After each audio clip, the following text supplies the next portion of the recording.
كم تباعدنا في موسم الأمطار والنحيب، بعدما كان يسكن القلب كان في النبض قريب. إن تبسم يفرح الزهر والفراشات فرحى تطير،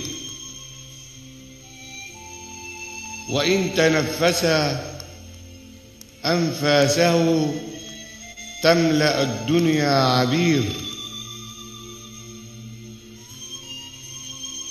لا تسكب الدمع يا عين، قد لاح في الأفق الحبيب.